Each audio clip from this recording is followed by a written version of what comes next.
the earth. That meteorite could have been diverted by the sun gods, but was not. Because our evolution had gone to a level where it was becoming dangerous for us to have that type of power, and the sun gods felt that it was time for us to learn about destruction. And it was time for us to have this 5,000 year period in which we learn about war, destruction, fire, and all this, so that we would eventually be ready to go back to the ark, go back to the power of the vacuum, but this time with the maturity that we needed in order to have this power. I believe we're approaching the return of the Ark of the Covenant. When you follow the traditions, you find that this time is when the Ark is supposed to come back. And when we see the evolution of the Ark, we find that the Ark had gone through a long chain of events that brought the knowledge all over the world. And actually, all of our evolution is based on the return of this power to our civilization. Because this power is the power that liberates us from the shackle of entropy and reductionism. It allows us to become centropic, to have infinite amount of energy, to have infinite amount of power. It allows us to regain our place in the brotherhood and sisterhood of the galaxy, and to re-enter in contact with advanced civilization that have been observing us for the past 5,000 years. But this time we have to figure it out ourselves. I followed many. Oh, my batteries are fully charged. That's right.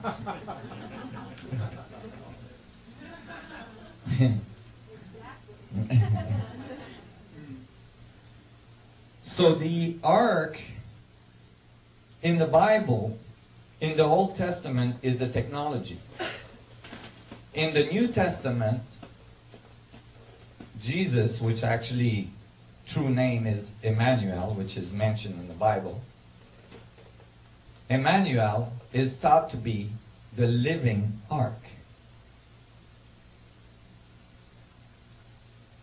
Well, there's an interesting thing that happened there. You see, when the high priest had the ark in the Temple of Solomon, they knew that if Jerusalem was attacked, they would have to take the ark out of Jerusalem somewhere. So they had a B plan, obviously, for the ark in case there was something to happen with the Temple of Solomon.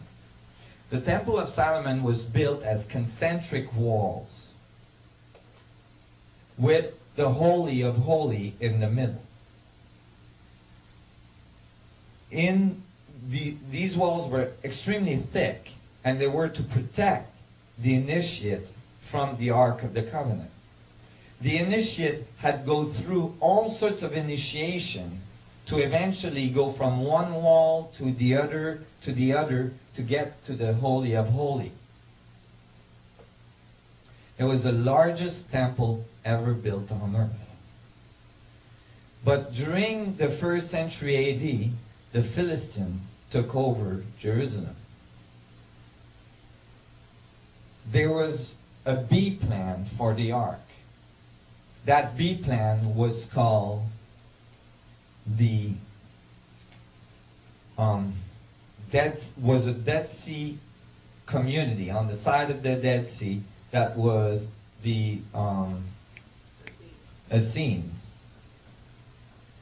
Now, the first person that talked about the Essene and that community was Edgar Cayce.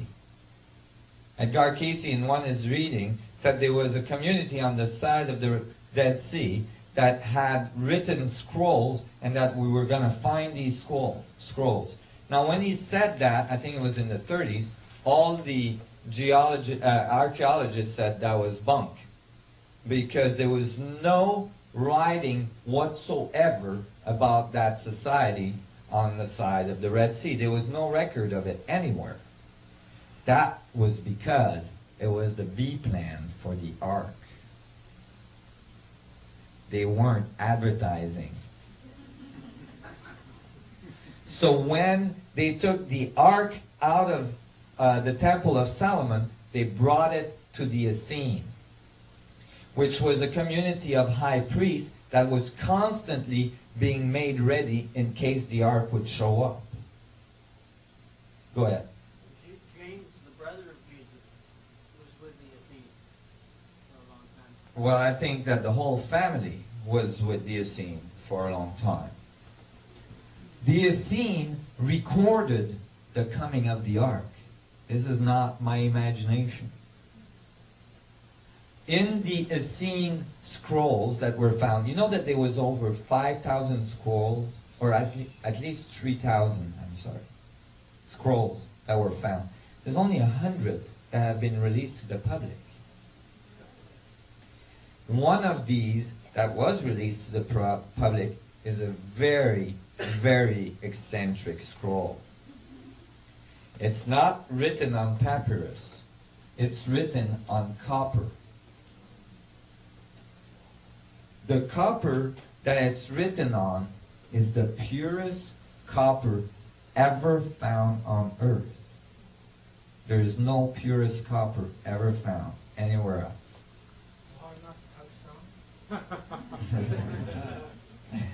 No. What does the copper scroll? Now, obviously, the copper scroll were written on copper to make sure they would survive the ages. And what did the copper scrolls talk about? It talked about the coming of the Ark at the Essene community. It says literally that the Ark came to their temple. And it describes where it hid all of the components that were kept around the Ark. How many components do you think there was? 64. There is exactly 64 lines describing the components of the Ark. Some of these components have now been found. It was oils and incense and stuff that they kept around the Ark that were part of what you needed to be safe when you went into the Ark room. You had to wear certain clothing. You had to cover your eyes. You had to have certain oils on your skin for the conductivity. All these things. Do you guys understand where I'm going there? Okay. If some of you read Elizabeth Heisch's book called Initiation? Note, in Elizabeth Heisch's book, when she's initiated in front of the Ark of the Covenant inside the Grand Pyramid of Giza.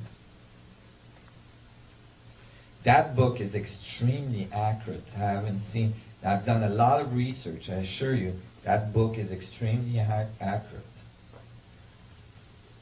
And she actually describes going towards the Ark, and she actually describes smelling negative ions in the air. So she's actually talking about the Ark generating electromagnetic field and ionizing the air.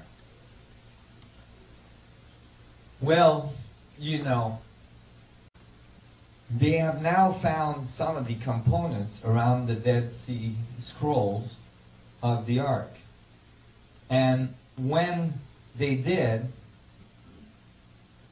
it turned out that they found, I don't have this picture, but they found the place where the Essenes say that they hid the ark.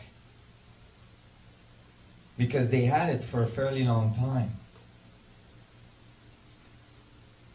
The place where they hid the ark was a cavern across from where they lived, across from the temple. When they opened that cavern, and this is research you can find on the net. When they opened that cavern, there was a there was a blue iridescent spot in the middle.